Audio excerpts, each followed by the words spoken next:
ప్రతి ఉదయం దేవుని స్వరం అనే కార్యక్రమానికి ప్రేమతో మిమ్మల్ని ఆహ్వానిస్తుంటున్నాను. ఈ ఉదయకాల సమయంలో దేవుని యొక్క స్వరాన్ని విందాం. ఆదికాండము 21వ అధ్యాయము 22వ వచనాన్ని ధ్యానించుకుందాం. ఆదికాండము 21వ అధ్యాయము 22వ వచనాన్ని ధ్యానించుకుందాం.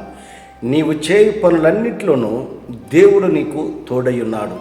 క్రీస్తునందు ప్రియమైన దేవుని బిడ్డలారా, ఈ ఉదయకాల సమయంలో దేవుని యొక్క స్వరం, నీవు చేయు పనులన్నిటిలో నీ దేవుడైన యెహోవా నీకు తోడుగా ఉన్నాడు. అవును ప్రియులారా, దేవుడు నీకు నువ్వు చేసేటువంటి పని అది ఏదైనా కానీ ఆ పనిలో దేవుడు నీకు తోడుగా ఉంటున్నాడు. దేవుడు అబ్రహాముకు తోడుగా ఉంటున్నాడు.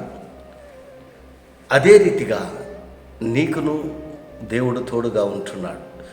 దేవుడు తోడు లేకుండా మనం ఏమీ చేయలేము.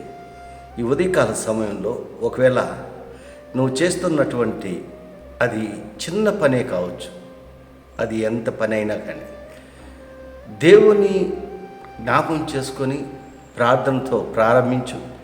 దేవుడు నీ కష్టార్జితాన్ని ఆశీర్వదిస్తాడు. నీ పనుల భారాన్ని దేవుడు తీసివేస్తాడు. ఒకవేళ భారంతో ఉంటున్నావేమో, ఈ పని భారంగా ఉంది, కష్టంగా ఉంది అని ఒకవేళ నువ్వు చింతిస్తూ ఉంటున్నావేమో, నువ్వు చింతించాల్సిన అవసరంలా. ఎందుకనగా దేవుడు నీకు తోడుగా ఉంటున్నాడు. నీవు చే పనులన్నిట్లో కూడా ఆయన నీకు తోడుగా ఉండి నిన్ను కాపాడి నిన్ను రక్షించి నిన్ను ఆశీర్వదించేదానికి దేవుడు సిద్ధంగా ఉంటున్నాడు. క్రీస్తునందు ప్రియమైన దేవుని బిడ్డలారా, ఈ ఉదయకాల సమయంలో దేవుని స్వరం విన్నావు కదా. మరి దేవుడు ఒక అభయాన్ని ఇస్తూ ఉంటున్నాడు.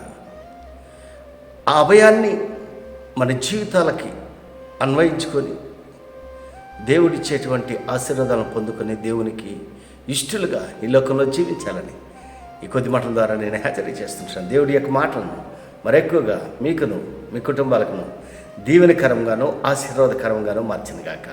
ఆమేన్.